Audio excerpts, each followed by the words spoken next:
Hello friends, welcome back to தமிழால் வில்வோம் தமிழா. இன்றைக்கி வீடியோவில் நம்ம என்ன பார்க்க போகிறோன்னா, பொதுத்தமிழில் அலகு எண் 7 இலக்கியம், தமிழ் அறிஞர்களும் தமிழ் தொண்டும். இந்த டாப்பிக்கில் பார்த்திங்கன்னா மொத்தம் 15 கேள்விகள் கேட்குறாங்க. இதில் திருக்குறள் தொடர்பான செய்திகள் அப்படின்னு சொல்லிட்டு 20 அதிகாரங்கள் மட்டும் கொடுத்துருக்காங்க. ஒழுக்கமுடைமை அதிலிருந்து அருளுடைமை வரைக்கும் இந்த 20 அதிகாரங்களும் பார்த்தா நம்ம டெய்லி 1 by 1 பார்க்க போகிறோம். இன்றைக்கி நம்ம பார்க்க போகிறது ஒழுக்கமுடைமை. ஒழுக்கமுடைமையில் ஃபஸ்ட்டு குறள், ஒழுக்கம் விழுப்பம் தரலான். ஒரு மனிதனுக்கு ஒழுக்கம் என்பது எப்போதும் மேன்மையை தரக்கூடிய ஒன்று. விழுப்பம்னா இந்த இடத்துல மேன்மை, சரிங்களா? ஒழுக்கம் உயிரினும் ஓம்பப்படும். அந்த ஒழுக்கம் தான் உயிரினும் மேலாக சான்றோரால் காக்கப்படுகிறது. இங்கே என்ன சொல்கிறாங்கன்னா, ஒழுக்கம் உயிரை விட பெருசாக சான்றோர்களாக நினச்சிருக்காங்கன்னு சொல்கிறாங்க. சரிங்களா? நெக்ஸ்ட்டு, பரிந்தோம்பி காக்க ஒழுக்கம், வருந்தியேனும் ஒழுக்கத்தை போற்றி பாதுகாக்க வேண்டும். பரிந்தோம்பினா வருந்தியாவது கஷ்டப்பட்டாவது ஒழுக்கத்தை போற்றி பாதுகாக்க வேண்டும். தெரிந்தோம்பி தேரினும் அக்தே துணை, பலவற்றை ஆராய்ந்து கை கொண்டு தெரிந்தாலும் ஒழுக்கம் மட்டுமே உயிருக்கு துணையாக நிற்கும். நம்ம எத்தனை வருஷம் எக்ஸ்பீரியன்ஸ் இருந்தாலையும் அதை நல்லா அந்த எக்ஸ்பீரியன்ஸில் கேதர் பண்ணவங்க கூட சொல்லுவாங்க, ஒழுக்கம் மட்டும் இருந்தால் தான் வாழ்க்கையில் அது ஒழுக்கம் மட்டும் தான் நம்ம வாழ்க்கையில் துணையாக இருக்கும், மற்ற எதுவுமே நமக்கு துணை நிற்காதுன்னு சொல்லுவாங்க.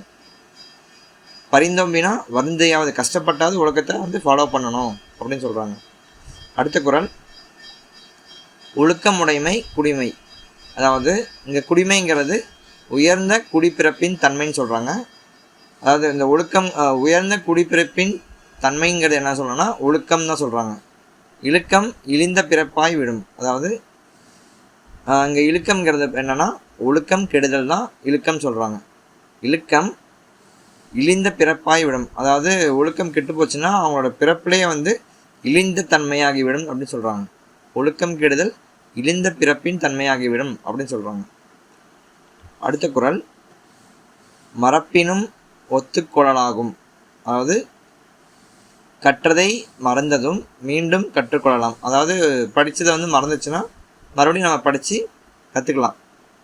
பார்ப்பான் ஆனால் பிறப்பால் வந்த உயர்வு. பார்ப்பான்ங்கிறது பிறப்பால் வந்த உயர்வு. அவனோட ஒழுக்கம் கெட்டு போச்சுன்னா, அதாவது ஒழுக்கம் குன்றினால் அனைத்தும் கெடும்.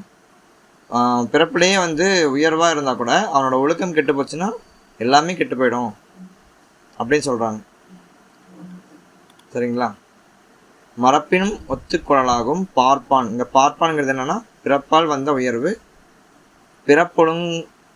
பிறப்பொழுக்கம் குன்ற கெடும். நெக்ஸ்ட்,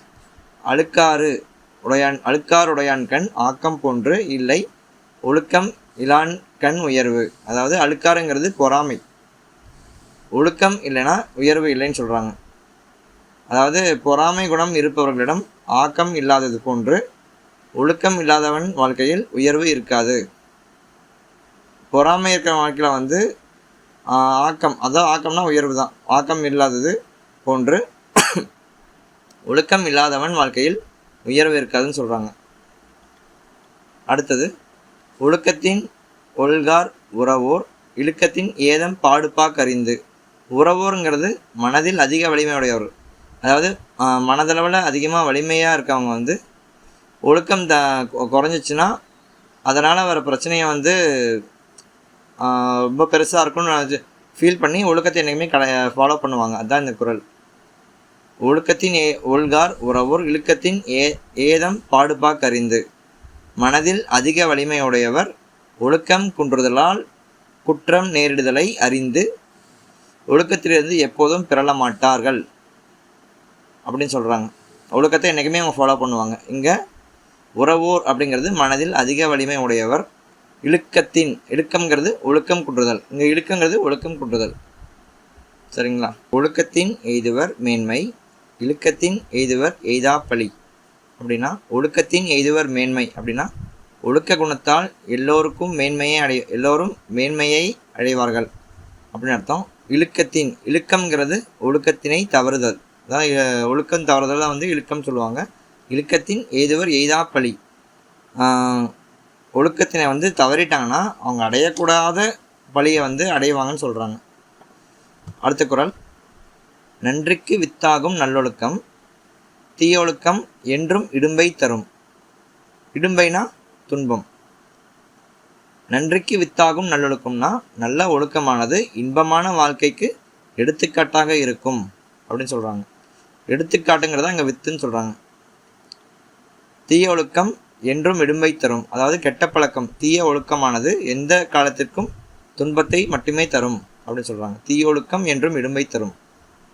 அடுத்த குறள், ஒழுக்கம் உடையவர்க்கு உள்ளாவே தீய வழுக்கியும் வாயார் சுழல். அதாவது இங்கே வந்து ஃபஸ்ட்டு சென்டென்ஸோட மீனிங் வந்து செகண்டில் கொடுத்துருக்காங்க, செகண்ட் அடியோட மீனிங் வந்து ஃபஸ்ட்டு கொடுத்துருக்காங்க.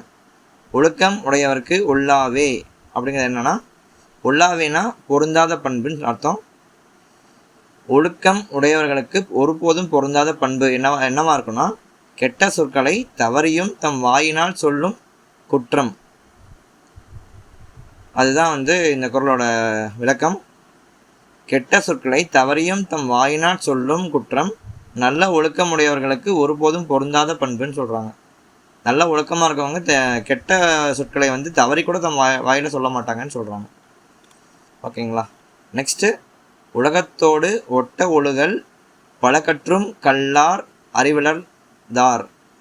அப்படின்னா உலகத்தோடு ஒட்ட ஒழுகல், உலகத்தவரோடு பொருந்தி ஒழுகும் தன்மையை அறியாதவர். இங்கே ஒழுகல் அப்படிங்கிறது ஒழுகும் தன்மையை அறியாதவர் அப்படிங்கிறவர் வந்து பல கற்றும் பல நூல்களை கற்றும் கல்லார் அறிவிலர்தார் பல நூல்களை கற்று இருந்தாலும் அறிவில்லாதவர் போன்றுதான் இருப்பார்கள் அப்படின்னு சொல்கிறாங்க. ஓகே ஃப்ரெண்ட்ஸ், இந்த 10 திருக்குறளை வந்து நல்லா பார்த்துக்கோங்க. கண்டிப்பாக இதுலேருந்து கொஸ்டின் வரதுக்கு வாய்ப்பு இருக்குது. நாளைக்கு வீடியோவில் நம்ம பொறையுடைமை அதிகாரமாக வந்து 10 திருக்குறளை நம்ம கவர் பண்ணிடலாம். தேங்க்யூ. Stay tune.